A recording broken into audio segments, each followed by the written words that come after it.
अस्सलाम वालेकुम, welcome back to learn with me. आज हम लोग केमिस्ट्री के चैप्टर नंबर टू के एमसीक्यूज़ जो हैं उन्हें सॉल्व करेंगे। तो हमारे पास जो फर्स्ट एमसीक्यूज़ है वो है n+1 value of 5d orbital is. तो ये जो n+1 है ये हमारे पास मिस प्रिंटिंग है, ये हमारे पास होगा n+l। क्या होगा? n+l। ठीक है, ये n+l वैल्यू होगी हमारे पास, n+l वैल्यू होगी 5d ऑर्बिटल की। तो हमारे पास जो l की वैल्यू होती है, किसके लिए हमारे पास l की वैल्यू हमारे पास s के लिए जो l की वैल्यू होती है वो 0 होती है, p के लिए जो होती है वो हमारे पास 1 होती है, d के लिए हमारे पास और f के लिए हमारे पास जो d के लिए हमारे पास वैल्यू होती है वो 2 होती है और f के लिए हमारे पास 3 होती है। ये हमारे पास s p d f होता है। p d f आप लोग याद कर लो, s ऊपर आ जाएगा। ठीक है, s p d f होती है। ये हमारे पास l की वैल्यू s के लिए 0 है, p के लिए 1, d के लिए 2, f के लिए 3। तो हमारे पास n जो है हमारे पास, ये हमारे पास 5 हो गया। n जब हमारे पास वैल्यू होती है ना उसे हम लोग n कहते हैं। तो n हमारे पास 5 हो गया और d है, तो d की जो l की वैल्यू हम लोग d में, ये रही हमारे पास l की वैल्यू d की। तो हमारे पास 5, n की जगह हम लोग 5 लिख देंगे, प्लस l की वैल्यू लिखेंगे। l की वैल्यू किसकी है? हमारे पास d दिया हुआ है, तो d की l की वैल्यू लिखेंगे 2। तो 5 + 2 हमारे पास इक्वल होते हैं 7 के। ठीक है, तो यहाँ हमारे पास जो इसका करेक्ट आंसर हो गया वो 7 हो गया। अब हम लोग आगे चलते हैं। The color has shortest wavelength in the visible spectrum of light। जिसकी सबसे शॉर्ट वेवलेंथ होती है वो हमारे पास होता है वॉयलेट कलर। ठीक है, तो वॉयलेट हमारे पास इसकी सबसे शॉर्ट वेवलेंथ होती है। आगे हमारे पास है the series of line is produced when the electron jump from 4th orbit to 2nd orbit. Hydrogen spectrum के आप लोग आगे वाले पेज में देखेंगे बुक में, तो आपके पास काफ़ी ज़्यादा सीरीज़ लिखी हुई होंगी, तकरीबन 5 सीरीज़ आप लोगों के पास होंगी। तो हमारे पास यहाँ पे हमारे पास बोले 4th से वो 2 ऑर्बिट में आएगा। ये हमारे पास 2 से आता है 1 पे। ठीक है, 2 से आगे मतलब 2 से आगे 3 4 5 6 से जितने भी ऑर्बिटल हैं ये उससे आएगा 1 पे। और ये हमारे पास जो है 3 से आता है 2 पे। 3 4 5 6 7 8 जितने भी हैं उससे ये आएगा 2 पे। और ये हमारे पास जो है वो 5 से आता है, आप लोग कह लो इसे 5 से आता है हमारे पास 4 पे। 5 6 7 8 9 10 जितने भी हैं उस पर आएगा 4 पे आएगा। कितने भी ऑर्बिटल हैं ये उस पर 4 पे आएगा। ठीक है, और ये हमारे पास जो है वो 4th से आता है, 4 5 6 7 8 जितने भी उससे आता है ये 3 पे। तो हमारे पास यहाँ पे क्या पूछ रहे हैं? 4th से आएगा 2 पे। किस पे? 4th से आएगा 2 पे। तो यहाँ पे हमारे पास जो है ये 1 पे आ रहा है, ये 3 पे आ रहा है, ये 4 पे आ रहा है और ये 2 पे आ रहा है। तो हमारे पास जो करेक्ट ऑप्शन हो जाएगा वो बाल्मर सीरीज़ हो जाएगा। ठीक है, अब हम लोग नेक्स्ट देखते हैं। हमारे पास है the maximum number of electron can be accommodate in f orbital is. तो मैं आप लोग को यहाँ पे लिख के बताती हूँ। यहाँ पे हमारे पास s p d और f, सही है। तो s जो है हमारे पास वो क्या होता है, s में हमारे पास कितने इलेक्ट्रॉन्स आ सकते हैं? उसमें सिर्फ 2 इलेक्ट्रॉन आ सकते हैं। p में हमारे पास 6 इलेक्ट्रॉन आ सकते हैं, d में हमारे पास 10 इलेक्ट्रॉन्स आ सकते हैं और f में हमारे पास 14 इलेक्ट्रॉन आ सकते हैं। तो हम लोग देखते हैं, हमारे पास इसमें पूछा हुआ इन्होंने किस चीज़ का था कि f में कितने जो है इलेक्ट्रॉन, नंबर ऑफ़ इलेक्ट्रॉन हमारे पास f में आ सकते हैं।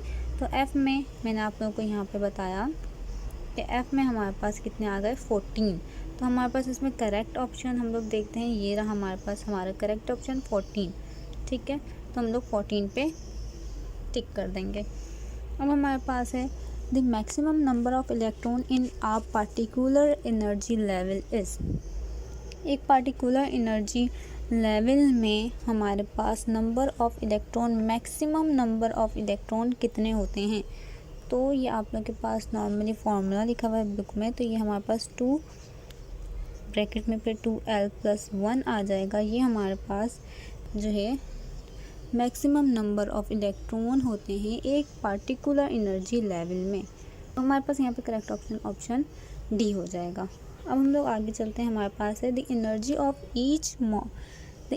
Of each quantum of radiation is directly proportional to it. तो यहाँ पे हमारे पास डायरेक्ट हम लोग फ्रीक्वेंसी लगा देंगे। हमारे पास ये डायरेक्टली जो प्रोपोर्शनल होता है वो फ्रीक्वेंसी से होता है, और इन्वर्सली प्रोपोर्शनल जो है हमारे पास ये वेवलेंथ से होता है। ठीक है, ये आप लोग प्लैंक्स क्वांटम थ्योरी में आप लोग देखेंगे तो आप लोग को लास्ट पॉइंट में ये मिल जाएगी। ठीक है, अब हमारे पास है these radioactive rays are non metal in nature. तो इसमें से हमारे पास जो अल्फ़ा रेज हैं वो रेडियो एक्टिव होती हैं, और ये जो हमारे पास कैनाल रेज होती हैं उसे हम लोग एनोड रेज भी बोलते हैं, और ये भी हमारे पास रेडियो एक्टिव रेज होती हैं। लेकिन ये जो हमारे पास हैं वो नॉन मेटेरियल नेचर होती हैं, मतलब ये रेडियो एक्टिव नहीं होती। अब हमारे पास है the potential energy of an electron can be donated bye. जो पोटेंशियल एनर्जी होती है ये हमारे पास, हम लोग फर्स्ट ऑफ ऑल इन सब के ऑप्शन देख लेते हैं।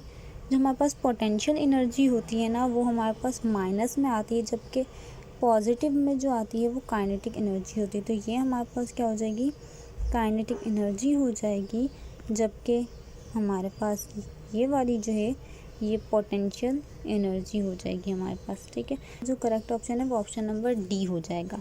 सही है, ऑप्शन डी हमारे पास करेक्ट है, क्योंकि यहाँ पे हमारे पास माइनस में आ रहा है, और बस काइनेटिक एनर्जी में ये है कि वो प्लस आ रहा है और पोटेंशियल एनर्जी हमारे पास माइनस में आ रही है।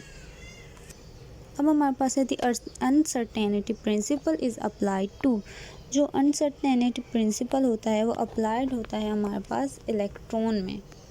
इसमें अप्लाई होता है वो हमारे पास इलेक्ट्रॉन में अप्लाई होता है, हमारे पास ये इलेक्ट्रॉन में अप्लाई होता है। ठीक है, अब हम लोग जो है अपने नेक्स्ट एमसीक्यूज़ की तरफ चलते हैं। Quantum number of value for 3D orbital are.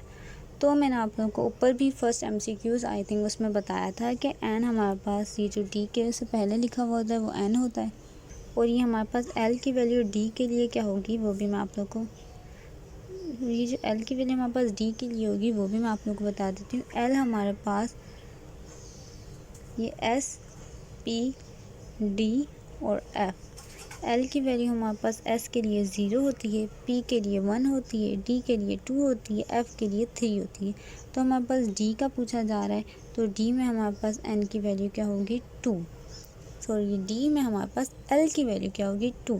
तो एन हमारे पास देखते हैं 3 है, तो इसमें 3 नहीं है, मतलब ये ऑप्शन तो बिल्कुल करेक्ट है, पॉसिबल ही नहीं है कि ये हो।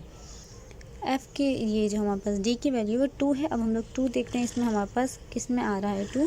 अब मतलब एल की वैल्यू देखते हैं, एल की वैल्यू हमारे पास डी के लिए है 2, तो हम लोग 2 देखते हैं किस में आ रहा है, हमारे पास 1 में आ रहा है, तो हमारे पास ऑप्शन 1 जो है वो करेक्ट हो जाएगा।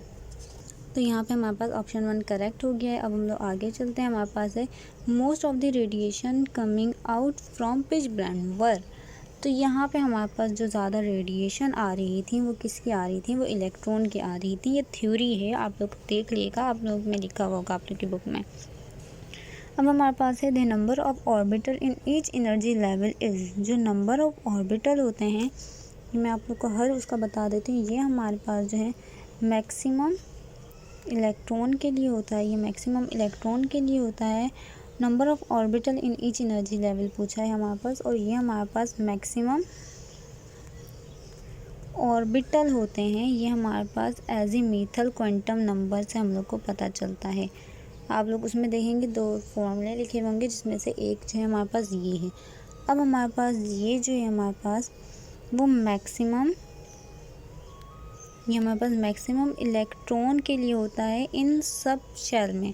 और जो डी है हमारे पास, ये जो हमारे पास डी है ये हमारे पास करेक्ट ऑप्शन है। ये हमारे पास number of orbital in each energy level के लिए होता है। अब हम लोग नेक्स्ट की तरफ चलते हैं।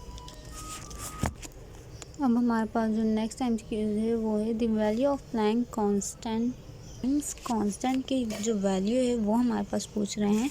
तो हमारे पास जो प्लैंक्स कांस्टेंट जिससे हम लोग डोनेट करते हैं वो h होता है। अब इसकी वैल्यू हमारे पास फिक्स होती है, हमारे पास 6.625 एक्सपोनेंट -24 जूल सेकेंड।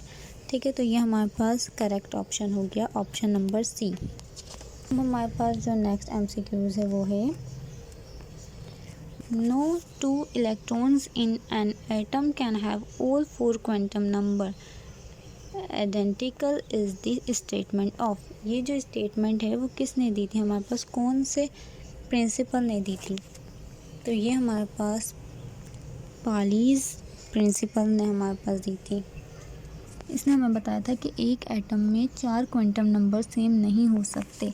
अगर 3 सेम हो भी गए तो हमारे पास जो स्पिन है वो एक की क्लॉकवाइज होगी और दूसरे की एंटी क्लॉकवाइज होगी, दोनों की क्लॉकवाइज नहीं हो सकती। तो 4 क्वांटम नंबर सेम हो ही नहीं सकते एक एटम में।